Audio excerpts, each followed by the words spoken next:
Welcome to a new episode of Logos TV. I'm Michael Saad. Our topic today is the Shroud of Turin, or the linen from Egypt. Our guest today is Father Gawargious Kolta, Hegumen of the Church of St. John the Evangelist in Covina, California. Welcome, Father. Thank you. Thank you for accepting our invitation to be the guest speaker today to my program, Coptic Civilization. I'm honored and blessed. Thank you. Shroud of Turin. The shroud, the linen that our Lord Jesus Christ was buried in, and when he resurrected, the disciples saw that shroud folded and left in place where Christ laid. And after his resurrection, the shroud went around the world, from Jerusalem to places we are going to talk about it today, until it ended in Turin, in the Cathedral of St. John the Baptist. Was what the shroud was made of. It was made of linen. Was it made in Egypt or made somewhere else? We will find out the scientific truth about this. But let us read to get a biblical context of the shroud, how it came to become the most important and significant archaeological artifact of Christianity, the most investigated, the most that was exposed to scientific research. In 2,000 years, does it have the blood of Christ? Does it have the image of Christ? What is the authenticity? That's what we are going to talk about in the next 90 minutes. Of course, not only 90 minutes, but believe it or not, I love to spend the rest of my life contemplating and reading and watching videos about this shroud. It makes goosebumps in my body. I'm shivering in the presence of Christ by just talking about his shroud. Let us read a few verses from the Gospel of Matthew. After the crucifixion, when the evening was come, there came a rich man of Arimathea named Joseph, who also himself was Jesus' disciple. He went to Pilate, and Pilate ordered that Joseph would receive the body. And when Joseph had taken the body, he wrapped it in a clean linen cloth and laid it in his own new tomb. All the four Gospels speak about Joseph of Arimathea and the story of the linen. Father Gawargious, yes, you have been following this shroud for about 40 years. Yeah. And you are still interested, or even more and more interested in the subject. Yeah. How did it all start? When I was in Britain, in Glasgow University, I was working as a visiting professor. And in 1978, I watched it in the BBC. And as normal, I said, this is something fake. I don't think that the cloth of burial of the Lord is still living till now.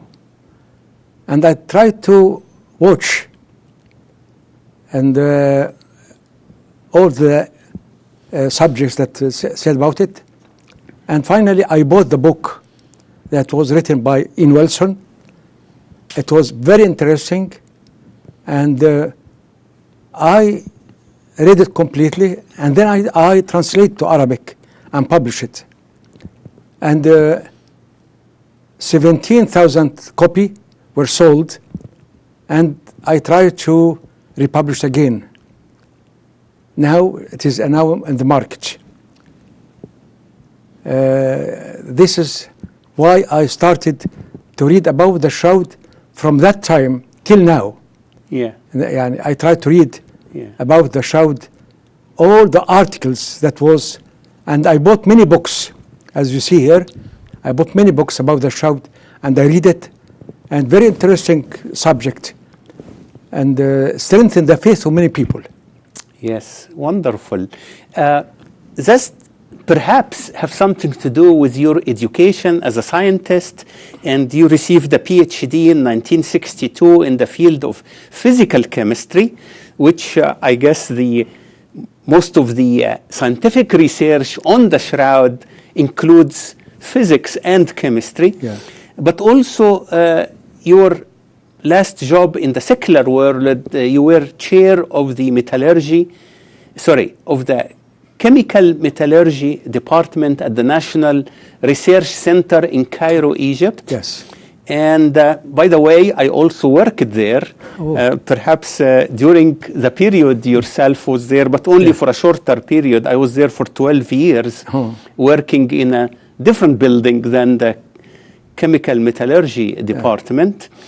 And then after 27 years in the National Research Center, you were called to the priesthood in 1981 and became a priest at St. George and St. Anthony Church in Heliopolis, Cairo, until His Holiness Pope Shenouda called upon you to come to St. John Covina in 1989, to St. John Covina. Yeah, 89, sorry. Yeah. 89. So this has to do with your education and your professional experience as a researcher and leader of a group of researchers in chemistry. And then you went to University of Glasgow as a visiting professor, and it started there when the announcement came about the Shroud of Turin. And at that time, it was the ownership and control transferred to the Roman Catholic Church. Let us watch video number 2 that will give us some background about the scientific investigation done by Professor Robert Buckman of UCLA Anatomy Specialization. And the video will give us background and images of the Shroud. And by the way, Father Gawargious brought us this beautiful replica or image of the Shroud that we'll be watching and working from it the entire episode. Let us watch video number 2. In the forehead and in the scalp is a series of blood stains, one of which has the configuration of a figure 3. These appear not only on the front part of the forehead, but also on the back part of the scalp and high at the vertex of the head. They were made by sharp pointed objects which have projected below the skin and produced bleeding. Their configuration is such that the implement was like a cap which rested on the head. This wound, corresponding to a crown of thorns, probably more than any other, identifies the man as Jesus Christ. The Gospels state clearly that the soldiers invented this torture for him alone. It was certainly not normal Roman procedure. A forger would have included such wounds, but would have shown them, as all artists did, as a circlet. Instead, the whole head is covered, suggesting a rough clump of thorns. Almost certainly what actually happened. Yet one more graphic detail indicating the shroud's authenticity. The third group of injuries involve the area of the wrist and the forearms. In the left wrist is what appears to be a blood stain which has resulted from a puncture-type wound of the left wrist. This stain has two divergent streams which extend downward. If the left arm is moved laterally to a position where these two divergent streams are vertical as a result of gravity, we have the position of the arm at the time of the flow of blood. The blood stains which appear on the forearms are also consistent with two angles of blood flow. An injury to this part of the wrist will invariably damage the median nerve, whose function is to flex the thumb across the palm. It's interesting to note that there are no thumbs in these images. The next group of injuries are those about the feet, and they can best be seen on the dorsal image. The imprint of the right foot is pretty clear, and the heel and the toe are well defined. The left foot is less well defined. The left heel is elevated higher than the right heel, suggesting that the left foot was on top of the right instep and that a single spike was used to impale the 2 feet together.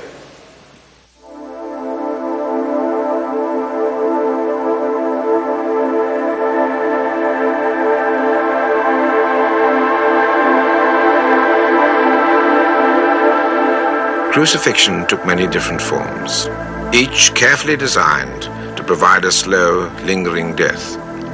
The wounds on the shroud, particularly the blood flows on the arms, make it possible to accurately reconstruct the form of crucifixion used and illustrate the awful technical realities. Firstly, the nails pierced the wrists, which, contrary to the imagination of artists down the centuries, is the only place that will take the weight of a body. Suspended only by the arms, the victim would die much too quickly, probably within minutes of suffocation. So the feet have been nailed to provide the support necessary to extend the agony. The divergent streams of blood indicate two distinct positions. In the first, the weight is mainly on the wrists, with the body slumped. In the second position, to avoid suffocation, some of the weight is transferred to the feet, raising the chest and altering the angle of the arms. Thus the victim was thrown from one excruciating pain to another, until exhaustion overcame or the legs were broken. It is even possible to calculate the final position on the cross.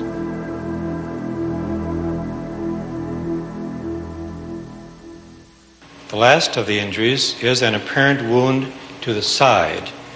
Here, in addition to a large outflow of blood from the heart, there is also evidence of another thin, watery type substance, which is best seen on the dorsal image, where blood has flowed across the lower part of the back and is separated from the heavier blood components.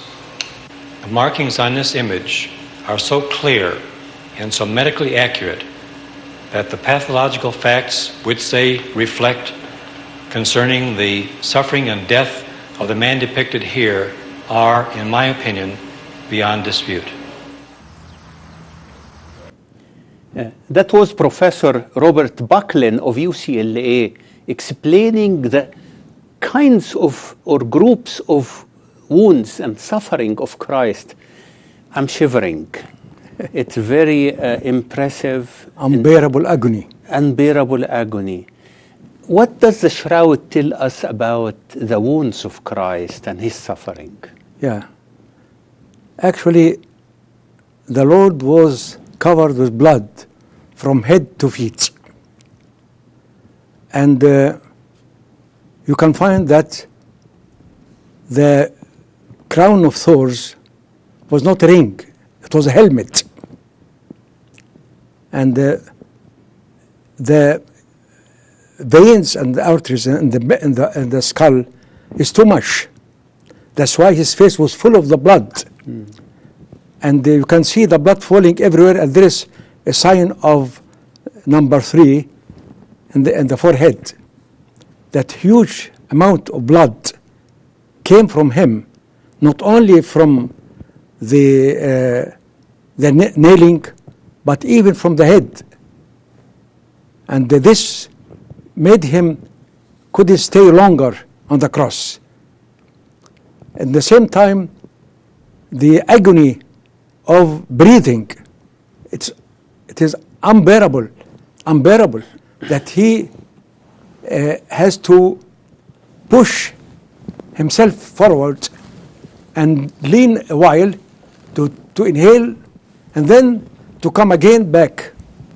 And the normal person can inhale 15 times a minute. The Lord stayed 180 minutes. And you calculate how he suffered just for inhaling, besides the wounds that was bleeding all the time. And the shroud tell us all of the above. Yes. Along with the scourging, whipping that he under yes. went. Yes, we can see that the scourging was done by two soldiers. Yes. One is taller, Yeah. and he is has a sadism because the lions came on his chest. Yeah, he was wiping him on the back. Yes. But it comes to and it ends by dumple of lead. Yes. And sometimes they have some not normal that would come hit the body, make bruises, big bruises. Imagine, and they count the number. Of course, he took 39 webs, but actually he was scourging. When they counted the flags, they found it 117 on the shroud. on the shroud. Yes. They found 117 Yeah. because every rod has 3 ropes, and it ends by this dumbbell at the end. Yes. And we can see it. Yeah.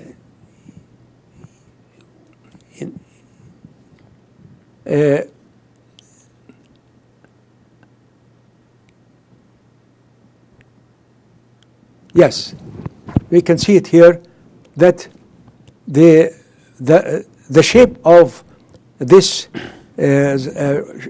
whips, Yeah. how it is. We must consider that the soldiers were violent. Yes. They found it something to amuse themselves. And the amount of blood that came from his body during scourging is too much. So the shroud tells us about the wounds of Christ. Yes. What does it tell us about the resurrection of Christ? Yeah. Why this shroud is a miracle, is a mystery. When I Googled Shroud of Turin, hundreds of thousands of articles came about. It's no exaggeration.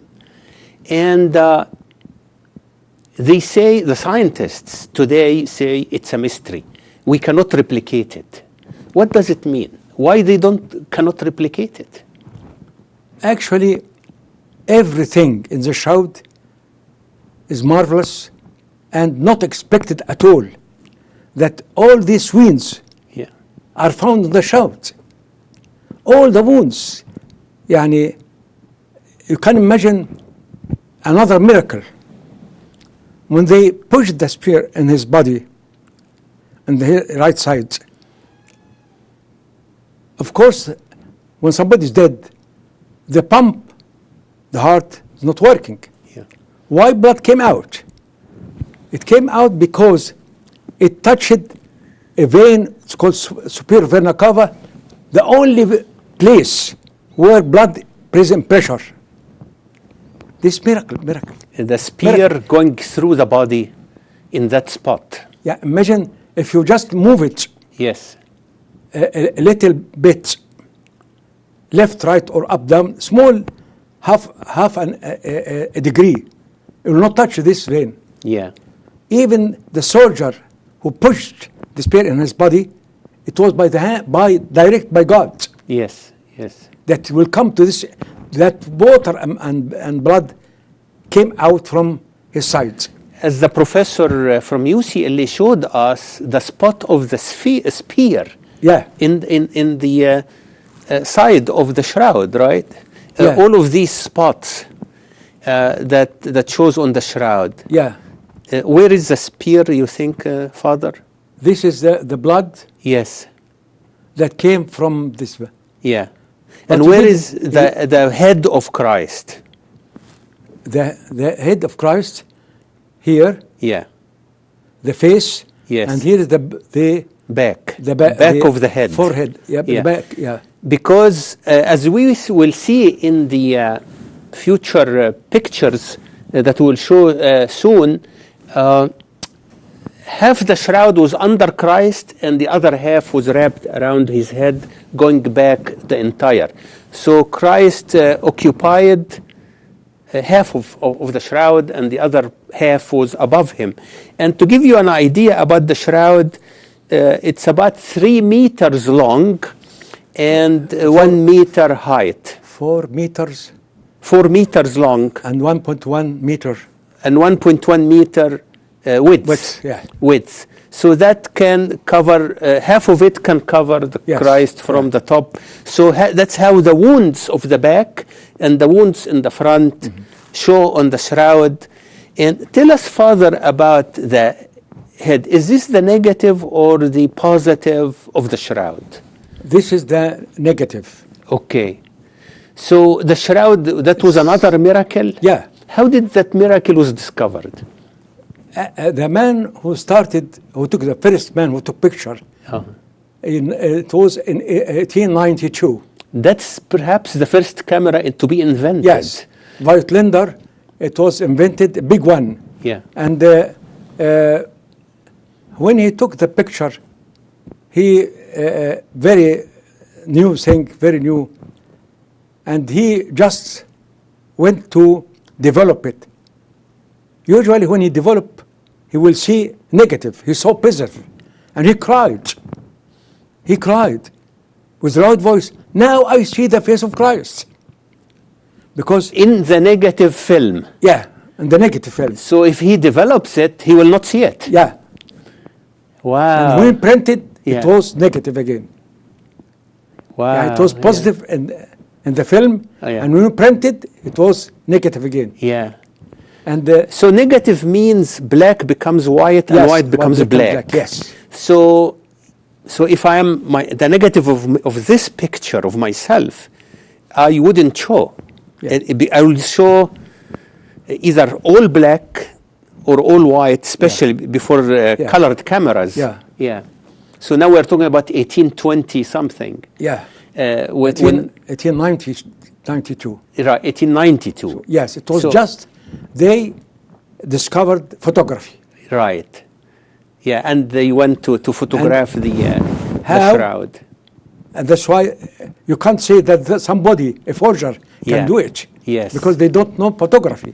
Yes. They know negative and positive. Yeah. His father explained to us on this image Yes. all the pieces. Yes. Where are the silver melting? Where is hands of Christ? Yes. The shroud was folded 4 times. Okay. It has 16 layers. And you can see the biggest part that was burned here, while the smallest part there. Because when it's folded, we have 16. See, when you fold 4 times, you have 16 layers. Yes, yes. And what happened? This happened in 1532. Yes. The fire Yes. in France. Chambéry Church, Yeah. and you can see here many things. Number one, you can see the nuns of St. Clair Nunnery.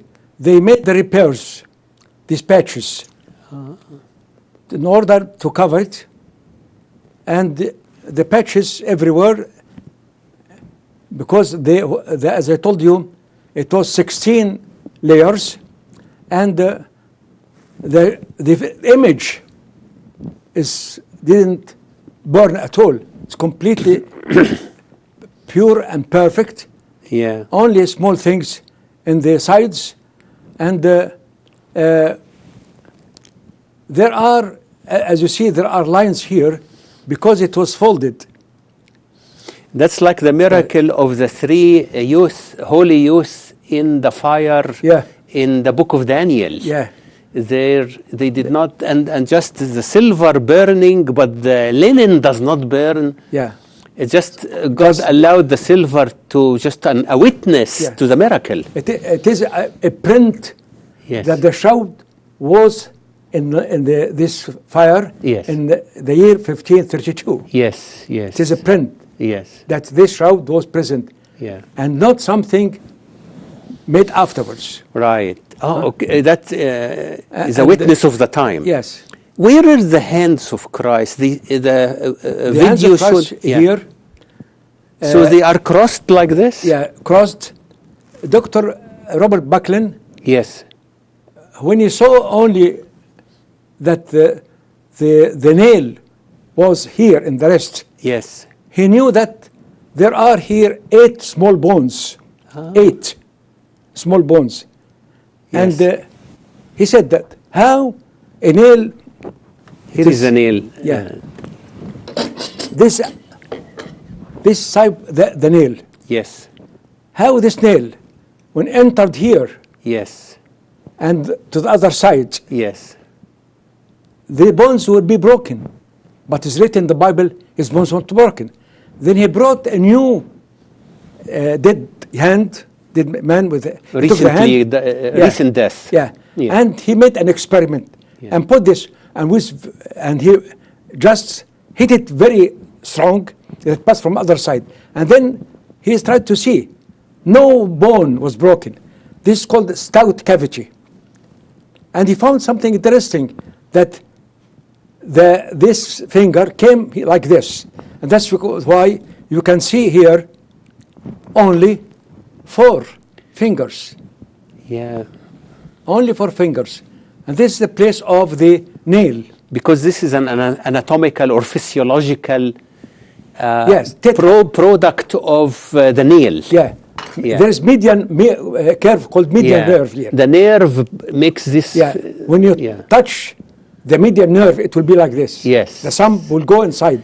And the shroud is a witness of Yeah. that. Yeah. And one very important, that many icons in Europe and everywhere, they put the shroud in the palm of the hand. Yeah, that's wrong. It's wrong. Wrong. Because Yeah. there is no bones can carry them. Yeah. But the Roman soldiers, they know proper, because they did it several times. They killed so many people. They know that when they put it here, hands will be hanged properly. Yes, yes. And not will fall. Yes. And that's why there's something very interesting. No forger can know this, because this happened. They knew it by anatomy. Yes. When they tried to see how they are only 4 fingers and the palm here inside. Yeah. As we saw in the videos more clearly, the head of Christ and the back of his head showing in near the center of the shroud, the center both vertical and horizontal. Yeah. And the skull has the helmet full of thorns. Thorns. Yes, and we can that see show. Did they make a test about the type of blood, about the hemoglobin, about? Oh, before you can see the picture. Yeah. Yeah, we can see here. On the screen, the control room, if you would show us the picture of Christ, how his face was full of blood coming from the veins of the head. Yes. And how the Lord lost huge amount of blood. Yes, yes. Before he passed away. Yeah. And your question, sorry? Did the scientists examine scientifically the traces of blood? Because is it paint or is it blood? Yes. I have a book here, very interesting book, the blood of the shroud.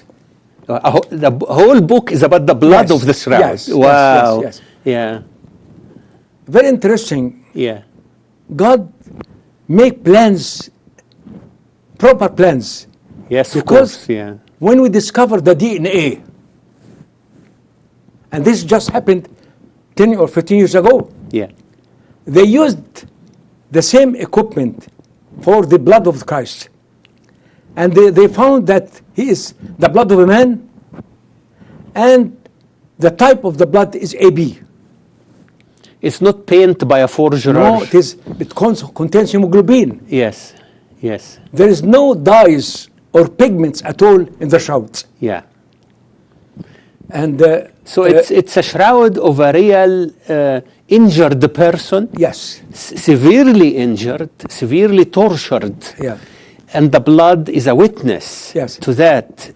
And what a blessing. What Yes. a blessing to hold or even to look at the image Yeah. of the shroud of Christ with the divine blood on it and dried over the years, Yeah. right?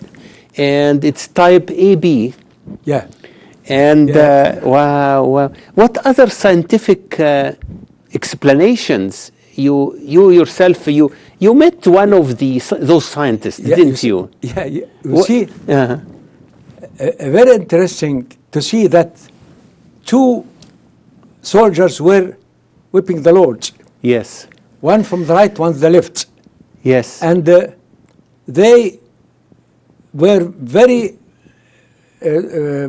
harsh with them, because all you can see here, even in his legs, there are slashes here. Yeah. And again, very important to see that the amount of blood that came from his head and from scourging is too much. When they put on his dress, the wounds were stuck with the cloth. Yeah, of course. Yeah. And when they went to crucify him, they removed the cross, the cloth.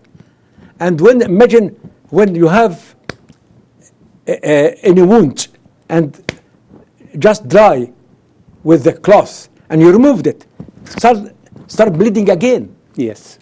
This is how the agony, even when they remove his dress.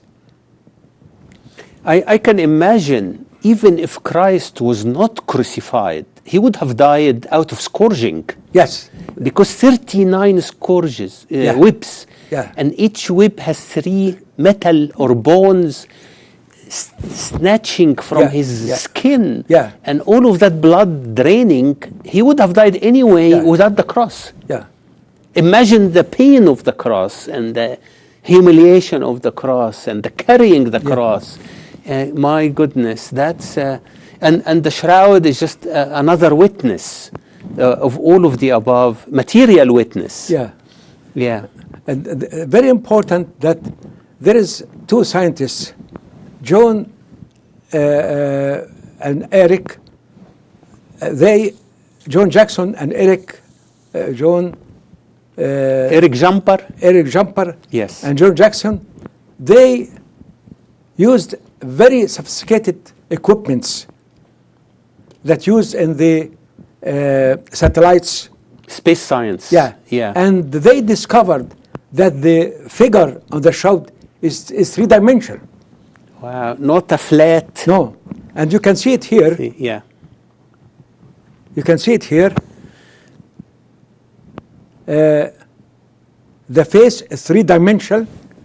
On the right side, in the middle of top, is a 3-dimensional face. Yeah. Yeah. And then, very important, they found by the electron microscope that they put coins on his eyes.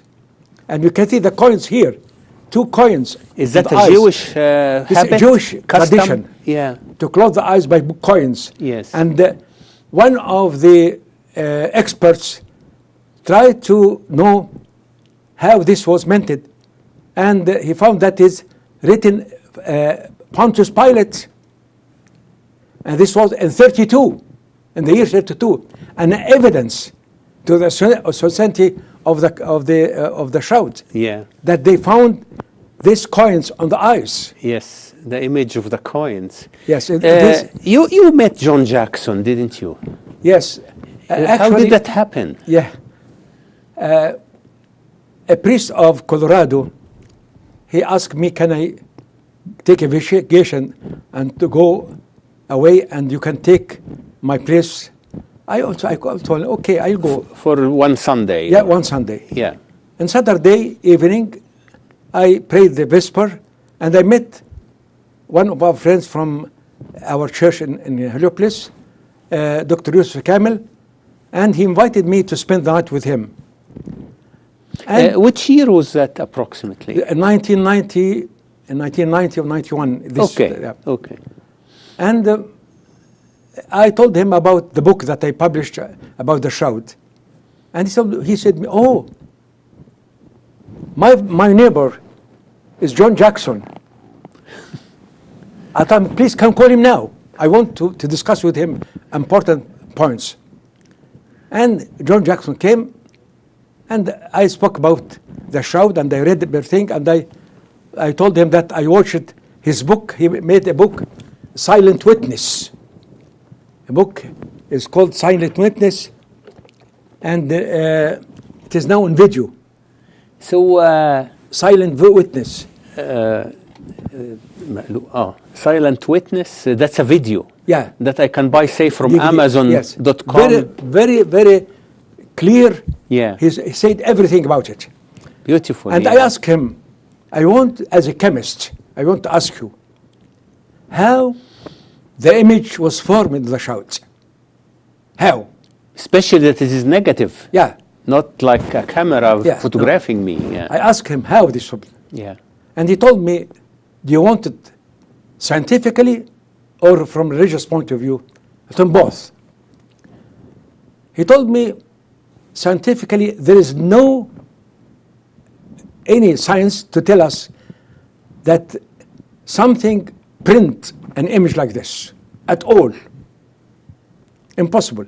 It is impossible even up till today. Yes. When they speak about the shroud, the more they discover and run experiments, the more realize it's impossible to replicate. Yeah.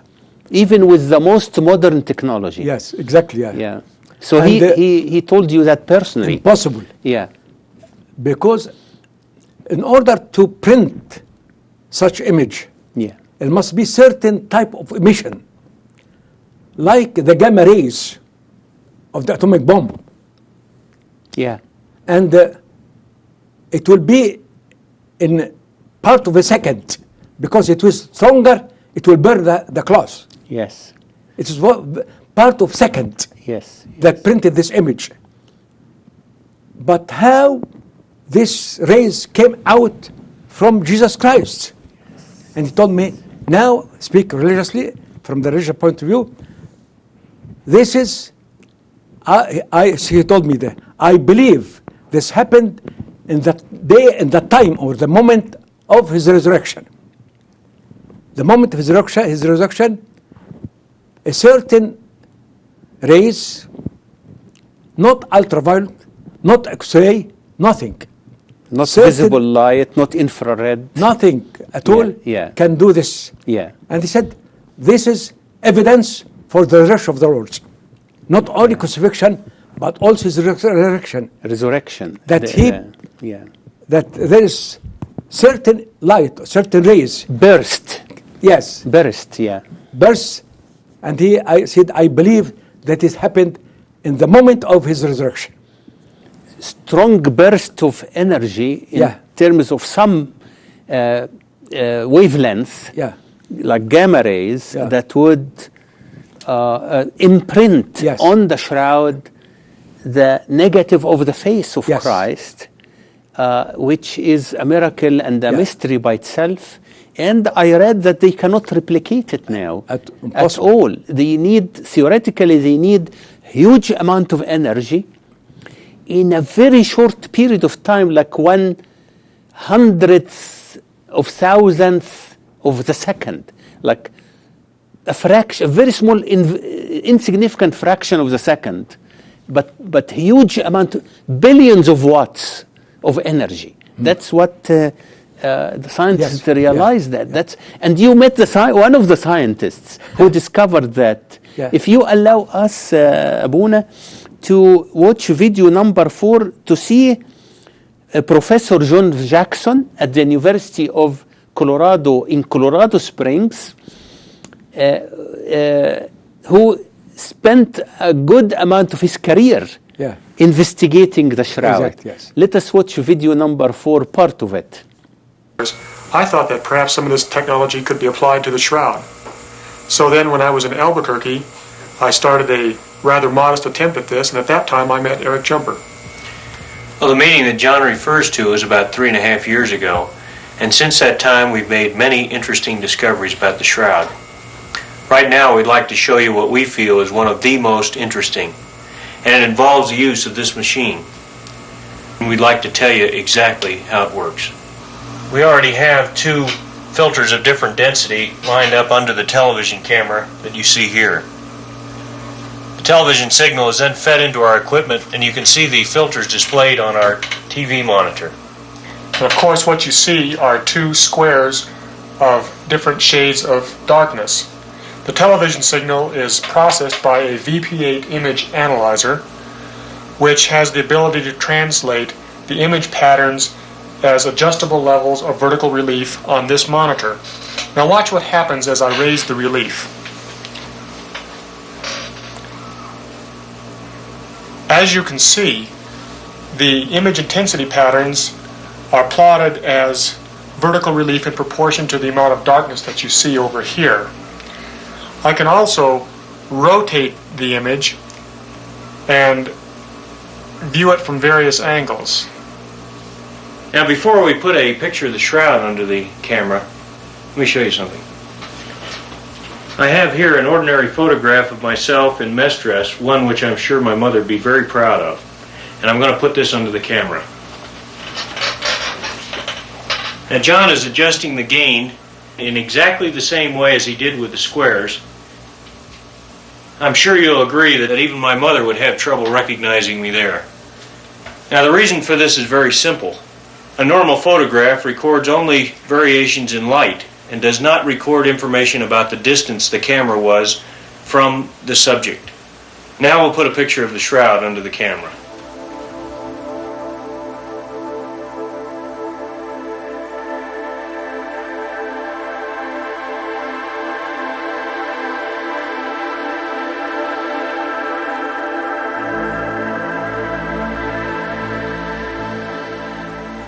As you can see, unlike the photograph of Eric, this image is clearly recognizable. This can only be explained if the intensity levels of the shroud image itself are encoded with distance information from the cloth to the body. There are 2 interesting features which are revealed by this 3-dimensional display. Firstly, there appears to be some kind of object which prevented an image from being formed. Note the depression around the face and the way the hair seems to drape over it. Even the beard appears to be divided by it. Perhaps this is a chin bandage. And St. John also speaks of a napkin or sweat cloth or handkerchief that was over his head, or earlier described as round the face of Lazarus. And I think this is clearly functional. It was, as I understand it, a piece of cloth rather like this, which was then simply folded rather like a triangular bandage and made into a chin band, which would have been functionally necessary before rigor mortis set in to bind up the jaw in this sort of manner and tie over the top of the crown.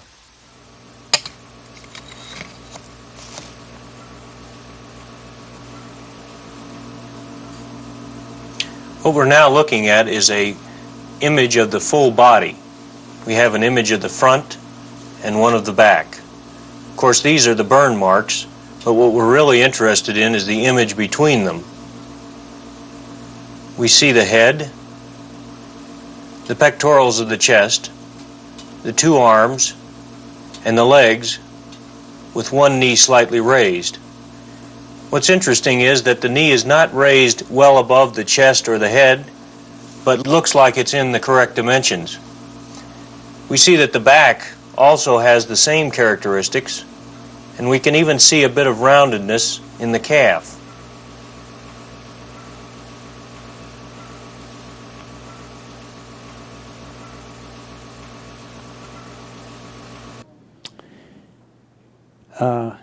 Goosebumps. I really feel in the presence of Christ, in the presence of his passion, his suffering.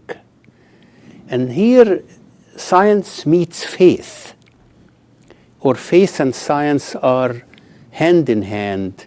And that's the purpose of our program, Coptic Civilization, to show Coptic spirituality manifest in Coptic civilization.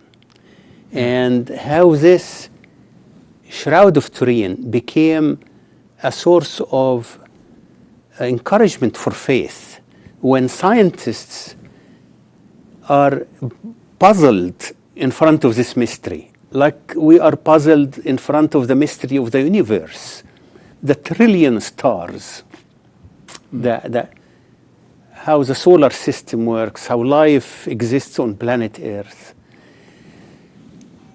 About 20 years ago, carbon-14 was used to examine the date of the shroud, and the fake media said, hallelujah, that carbon-14 showed the date of the shroud is 14th century. Therefore, it's a fake shroud, and it's some painter made a shroud, and they claimed it's Shroud of Jesus, and.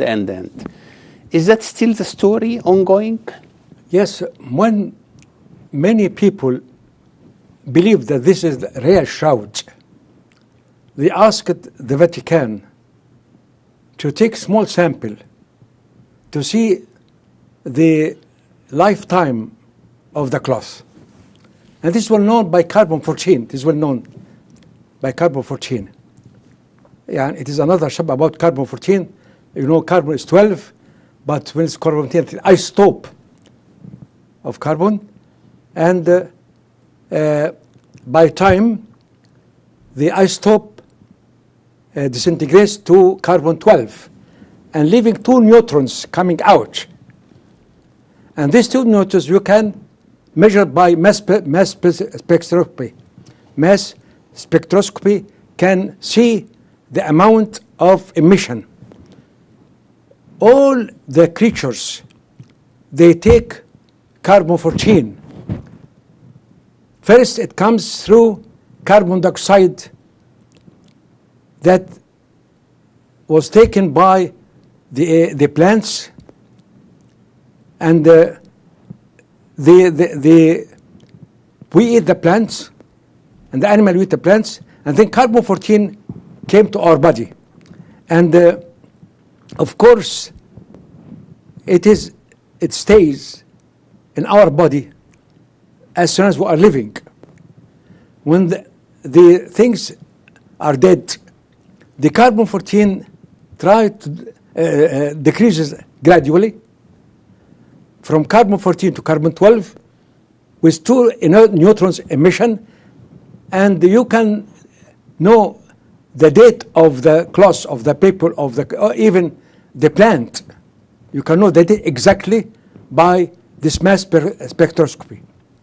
And they found that there were two schools from Tucson and from Switzerland and from Britain. And they took a sample, very small one, and divided into 3 portions, and they took their labs. And by this test, the same test was used in the 3 labs. And they found that the results that the cloth is from the between 1200 or 1400. Of course, the media was very happy. that they are destroying the faith of people. And they reached to the time they said the Catholic Church is deceiving people. And in 1993, some people tried to burn the church where the shroud was. And there was hatred against the church because they deceive people. But John Paul said, this shroud is authentic, even what you say. Of course, the scientists didn't stop. Those who studied and they believe that is authentic, they start to work on it. And many people, there are negative proofs and positive proofs. I'll speak first about the negative proofs. That is very important to, that was said by John Jackson and others. They said that the shroud is made by a forger. It is impossible for a forger to draw a negative. Difficult. And they tried, some people draw negative. It was funny.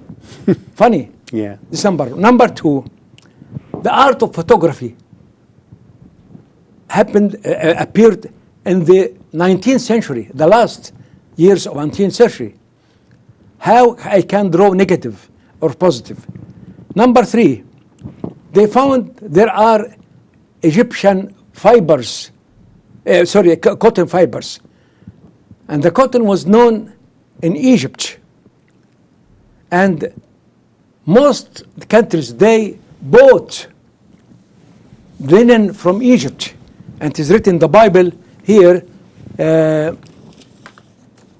in Ezekiel 27:7, of fine embroidered linen from Egypt was your sale, saving your banner. And there are many, in Leviticus also, they speak about the linen of Egypt. In Proverbs, I have spread my couch with covering, closed linen from Egyptian linen. Ezekiel, of course, many, that means many countries, they bought linen from Egypt. And they found there is cotton fiber because the instrument that used to weave the cloth of linen, they used before in weaving cotton. And number four, the pollen grains. The forger doesn't know the meaning of pollen grains. But Max Fry, he is one of the best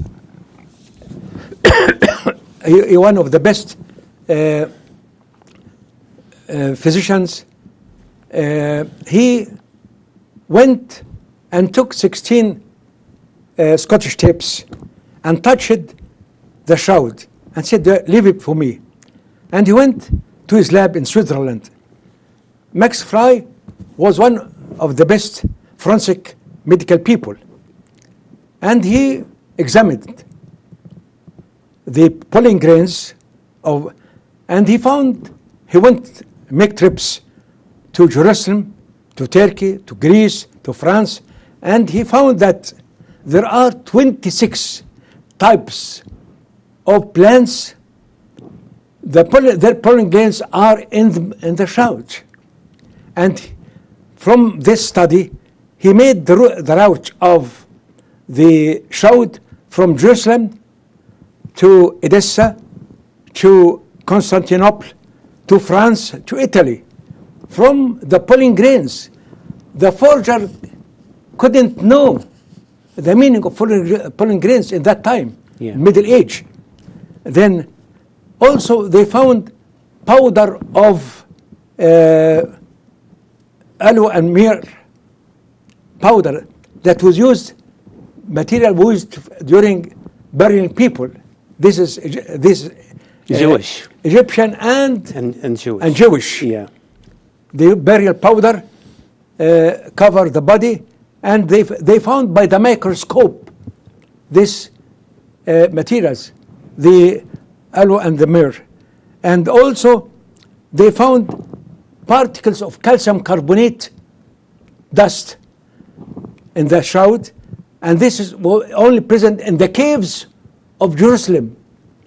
And this found by the microscope, electron microscope. The forger can do this. The forger can do this. Yeah. Number 5, about the calcium carbonate. Number 6, about the man of the shroud, clear, well built, and consistent size. And he suffered a brutal treatment through scourging or Crucifixion. or crucifixion, and crucifixion was not known in the Middle Age. Was not known in the Middle Age, and even whipping the victims was not known in the Middle Age. Number 7. So it's not a burial cloth of a Middle Ages person. Of course. It's the time of Christ. Time of Yeah, Christ. yeah. Number 7. So it's not painting, it's not forgery, it is not a real burial cloth Yeah. of a different person. Yes. In any time except 2,000 years ago. Yes, yeah. Yeah. Also, most of the iconographer, when they draw the crucifixion, they put a ring of thorns. But here we can see that it is helmet. Yeah. The forger can do this. He would have put a crown, a circular crown, Yeah. not a helmet crown. Yeah. Also, the nails. All the icons, they have the nails here. Yeah. Here, it's content supports the body. But here, we can see it is in the rest. The forger can know this. Yeah. Can know this. It's different. The Middle Age icons, all of it, you can see that the nail, as we saw here. Also, the feet was nailed with one nail. And this one is full of blood. The right one. And this is usually, there are most of the icons, they nail the two separately. Separately, yeah. But here, the forger can do it alone. Yeah. Couldn't do it alone. Also, the blood that came from the side of the Lord, how they know that the spear touched the heart in a certain place? The forger can do it this. And also the cloth is very expensive cloth. Very expensive cloth. And it is written in the Bible that Joseph Arimathea, he is a rich man. Also, the body has no sign of decay. The Lord stayed 30 to 36 hours, but there is no sign of decay at all in the body. The researcher who found 2 coins on the eyes, this was only discovered by the microscope, and the microscope was not invented in the Middle Age. The forger can draw the marks of crucifixion without knowing the physiology to make this perfect drawing. Yeah. Number 13,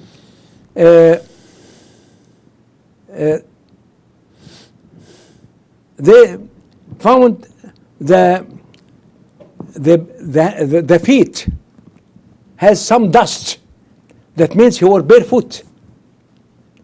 And the dust was also discovered by the microscope. The powder, burial powder, bowling greens, calcium carbonate, all things, they only found by the microscope. The microscope was invented in the 16th century. How the Middle Age can put this, the forger, how can the forger can differentiate between the blood that came from the arteries and the blood came off the veins? Because the blood that came from the nailing is different from the blood that came from his sides. And of course, how he doesn't know blood circulation? Yes. The forger. Yeah. Number 16, the theory of Earth's gravity, because because the Lord moved his hands, his body, and there are two strips of blood coming by moving forward, backward to breathe. How can do these two things? That two lines of blood coming from the nails and the rest, and the earth gravity was only invented in the year 1666. Also, how the forger knew that the crucified man carried the cross, and when he carried the cross, there are in his back, there are through friction, there are bruises, many bruises in the back, because it is very heavy.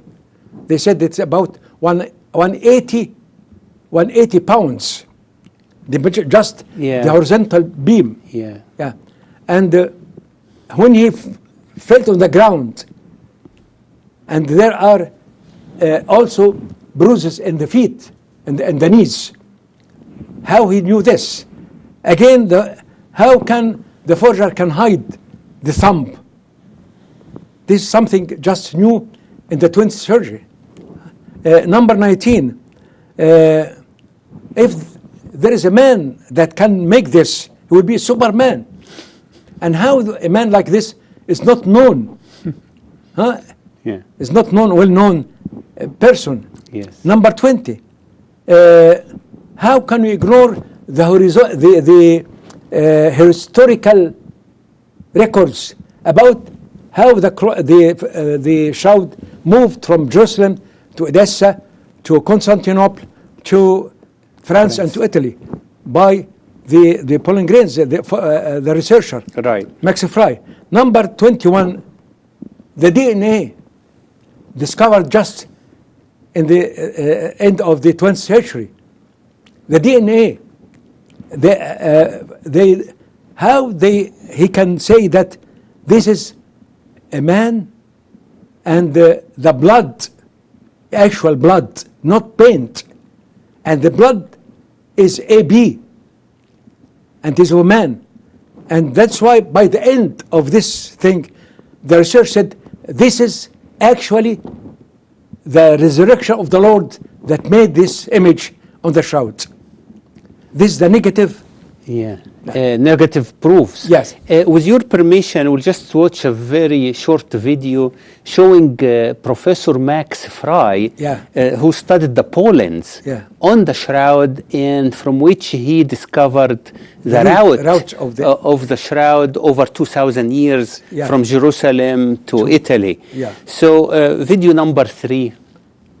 So, for the first time, Wilson had produced a chain of historical evidence which carried the shroud back to the one time and the one place it had to have been if it were genuinely the burial cloth of Jesus Christ. And that chain of evidence was considerably strengthened when Max Fry finally completed his identification. Father, we'll come back to the positive proofs. But just because we just saw the route of the shroud from Jerusalem to Orpha. Orpha is in Turkey now, and then to Constantinople, and then to France, and then to Italy. Would you kindly, what brought the shroud from Jerusalem to Orpha? I know you mentioned the city of Edessa. Edessa was the capital of the kingdom of Orpha.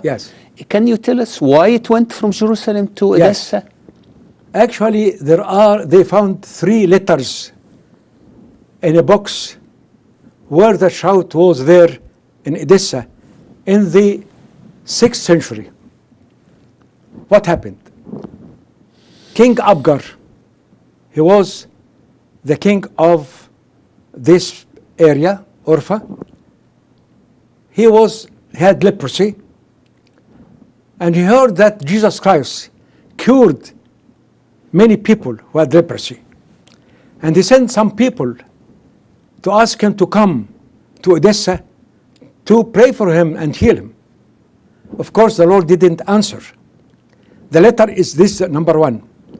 The second letter, that when one of the disciples was preaching the gospel, he passed by Edessa, and they told Abgar that one of the disciples has the burial cross of the Lord.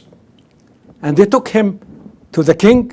He put the shroud on him. He was cured. And Jesus Christ didn't cure him before, but he grew after by one of the disciples.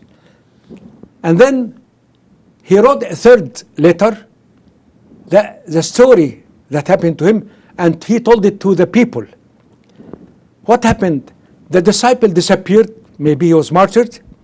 And he in a different place. Yeah, another place. Yeah. He left. He asked him, "Can you leave this shroud to bless me, my palace?" He gave him, and he will return back. I can give back to you, but he didn't return back. Then Abgar took the shroud, put it in a casket, and put these 3 letters. And the shroud was completely unknown for 5 centuries. Did Edessa become Christian? He became Christian. All his kingdom, all the people, they became Christians. And they said that this is one of the countries that believed in Christ in the 1st century. I read that the Bishop of Edessa was attended the Nicene Council in 325 AD. Yes. So it became Christian very early on. Yes. Yes, okay. Yeah. And what happened after 500 years, there was a flood, storm flood, destroyed the palace, and they wanted to repair it. And they found the casket fixed in a wall. They opened it, and they found the shrouds. And the 3 letters. And the 3 letters. Wow. And then they made a big cathedral there. Yeah. And they put the shroud there. Afterwards, the invasion of the Arabs to Edessa, they controlled the shrouds. And there was a fight between the Byzantines and the Arabs. And they tried to take, the Byzantines wanted to take the shrouds. They asked the Arabs, "Can you give us the shroud and we'll give you gold?" They said, "No, you give us gold and 200 prisoners." Prisoners of war. Of the war. Yeah. War. Yeah. And they gave them the gold and the prisoners, and they took the shroud to Constantinople. Yes. And that's why Max Fry found pollen grains of plants that grow only in Constantinople. Wow. After this, when the Arabs invaded Turkey, the knights, it's called Templar Knights, they took the shrouds in a boat to Cyprus, and from Cyprus to France. And it was transferred from one family to another family. It was sold finally to Savoy family, which is the king family of Italy, and they put it in the Cathedral of St. John the Baptist. In Turin. In Turin. Yeah. This is the true route of the shroud from historical point of view and from the pollen grains. They are identical. Yes. Yeah, that's wonderful. Wonderful. This experience is both spiritual and historical and spiritual and biblical, and it is overwhelming. Yeah. And as an act of worship, I invite the viewers to watch with us the hymn of Golgotha that we sing as Copts in the church on Good Friday to conclude the worship.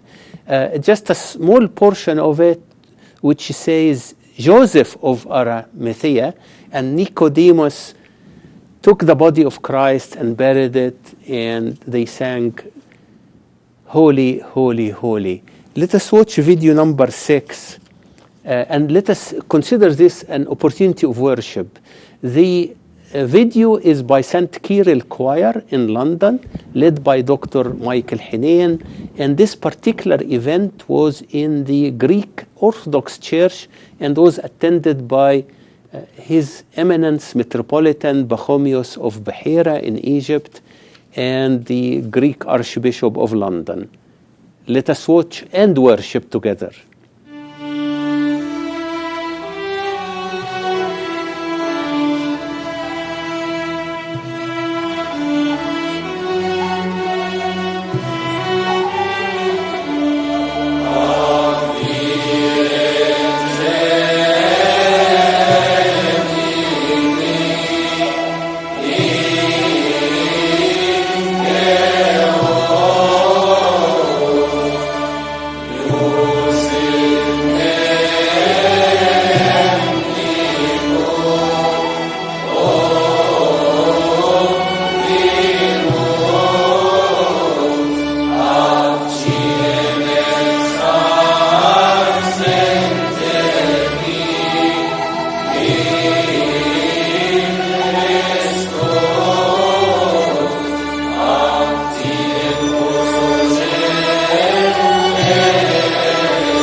We worship Christ, the crucified and resurrected. And in the 21st century, He's giving us even scientific evidence of His suffering and His resurrection. His resurrection is represented by this enormous amount of energy, unbelievable quantity of energy, billions of watts, in a very short period of time, and that's why the image is caused, and it has no depth. It's just touching the surface, has no depth. Only 3 fibers, but the rest, the back of the shroud, there is nothing. No Nothing. image. Only in the very surface. Yeah. That's an electromagnetic phenomena. Yeah. Father, you said you give us the 20-some negative proofs. Yeah. Now, can you tell us the positive proofs? Of course, the scientists stayed 5 years studying the place from which the scientists of the carbon-14 took the samples. And they concentrated, because the method is well known, perfect. Now, there's something wrong, the place. They took the samples from it. The piece of cloth that they took from the shroud, yes, was the wrong piece. Yeah, wrong. And Dr. Lino Garazza took samples secretly, and he studied from the same place, and studied it under the microscope. He found that the fibers of the linen are covered by bioplastic layers that would give wrong, enormous results. Bioplastic, the bioplastic that contains carbon, and that's why this was in 1994. So this was like a contamination. Covered. Yeah, contamination. All the fibers are covered by bioplastics. Right. Also, Dr. Harry Cove, San Antonio, Texas, USA, found the same thing. By the microscope, he discovered this covering of all the fibers of the shroud. Dr. Dmitry Konzikov is a Russian professor. He studied also, and he found, number one, there are some fats and proteins in the fibers. And fats and proteins, that means there are carbon. they are measuring not the carbon of the cloth, but measuring also the fats and proteins that in the fibers.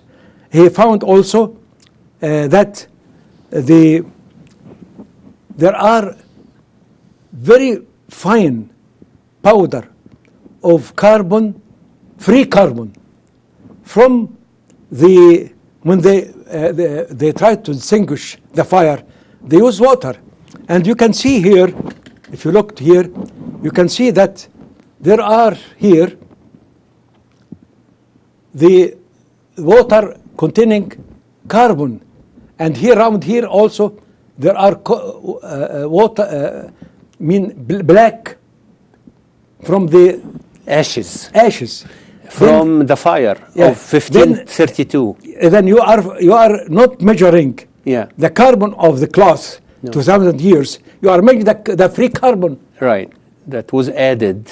That was then they completely wrong. Right. Also found that silver act as catalyst to enhance the reaction.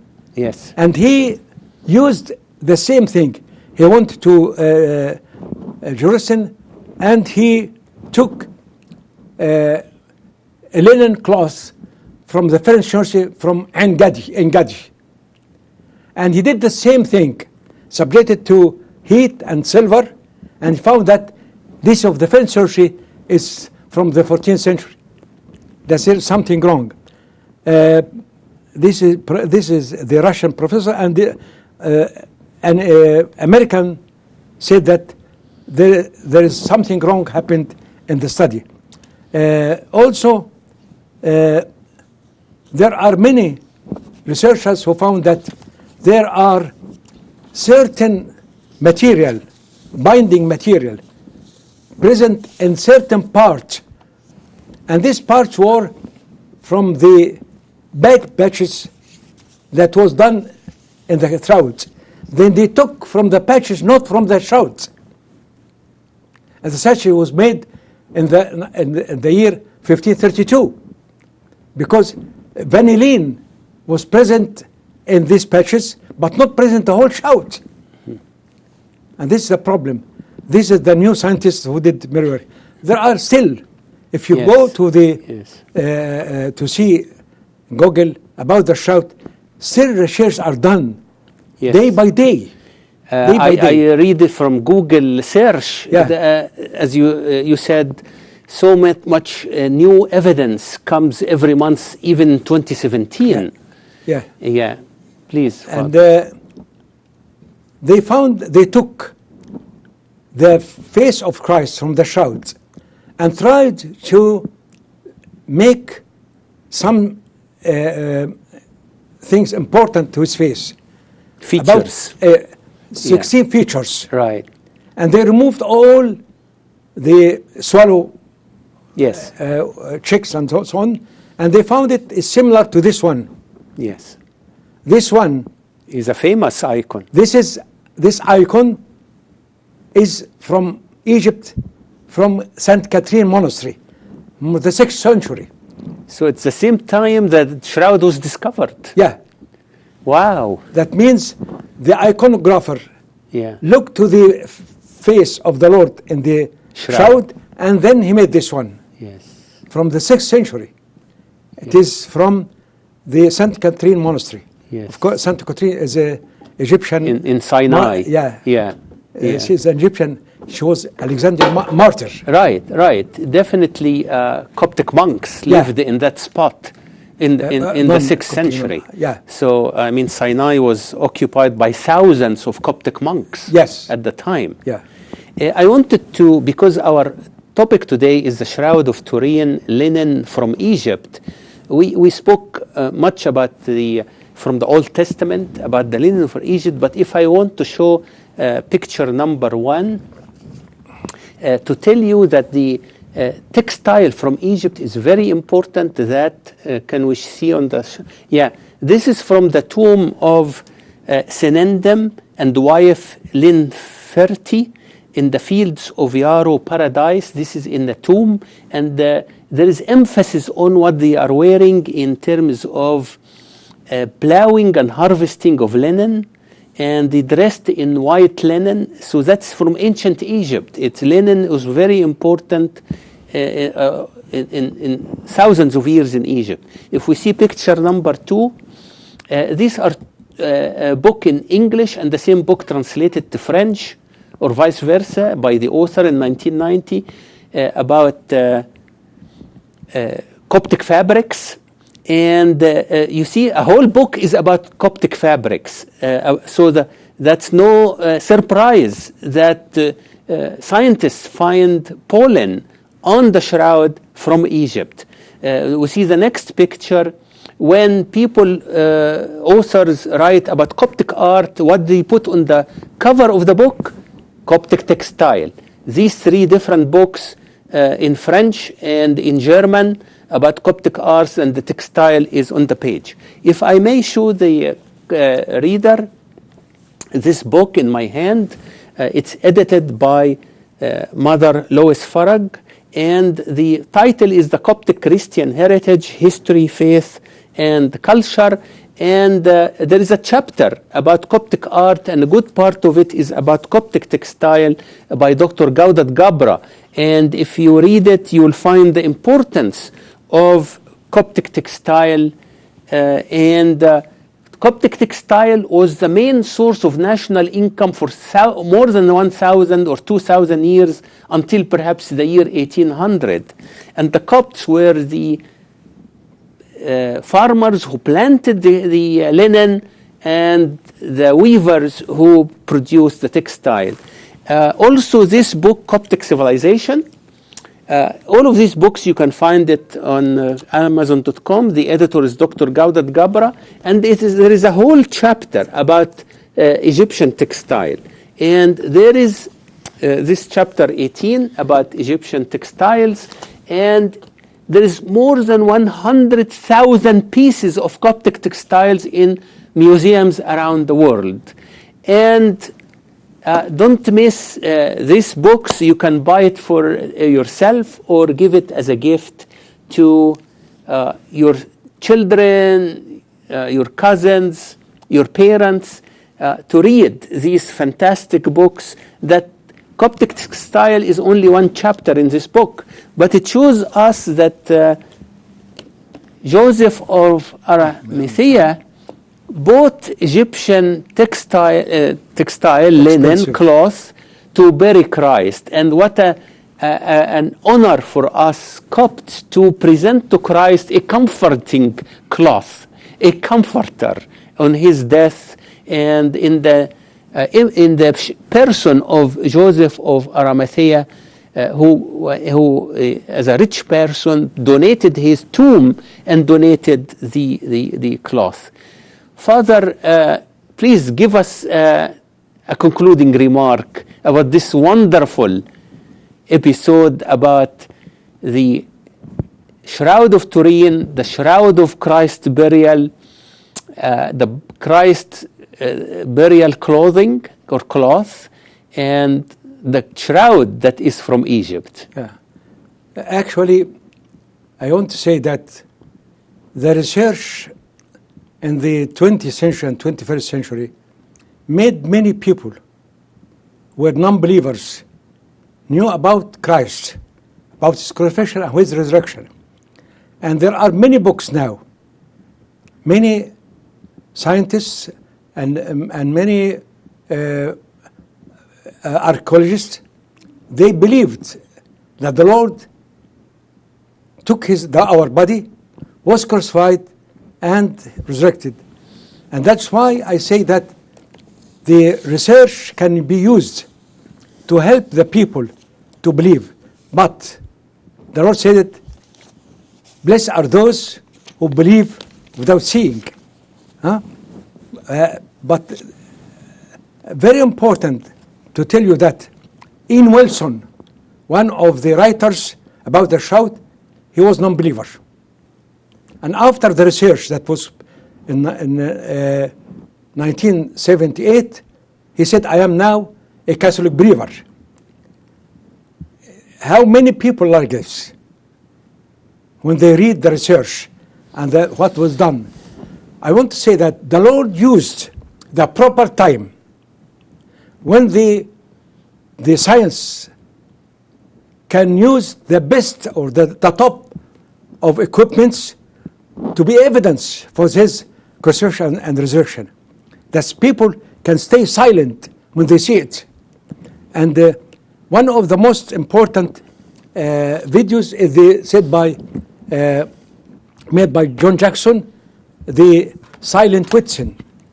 It is DVD declaring everything, all the research he has done with Eric Jumper. Yes. And there are many CDs also speaking about the shroud, and many books.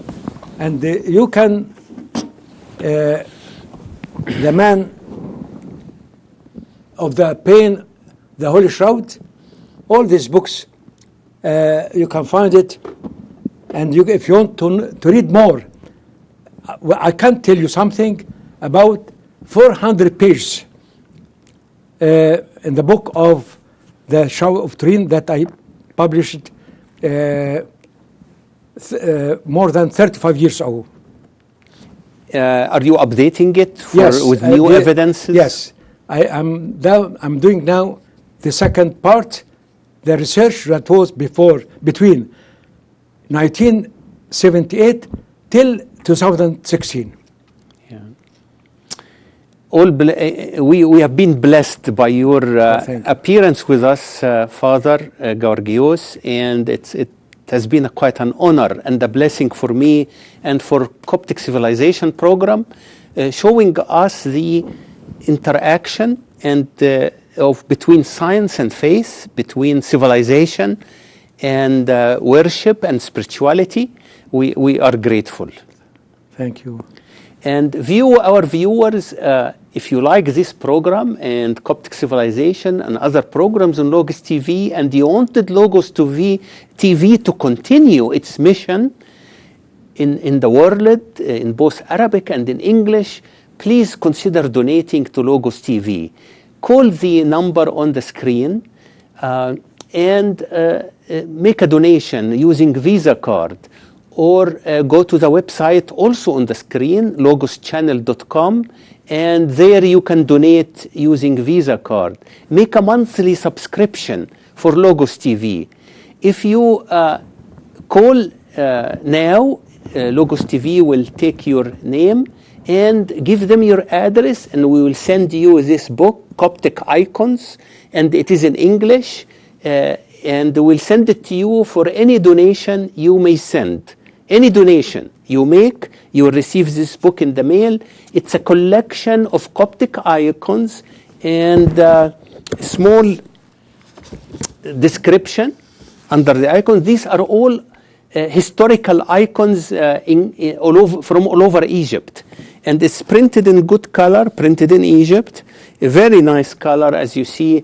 And you can enjoy reading it or giving it as a gift to somebody else. But call the number on the screen and make a donation of any amount. We thank you for watching and pray for success of this program, and which we also is repeated, broadcasting on tomorrow, Wednesday, at 2 a.m. and 12 noon Los Angeles time, and again repeated on Sunday at 12 noon Los Angeles time. Pray for my salvation and for the success of this program, and may God bless you abundantly. I'm Michael Saad.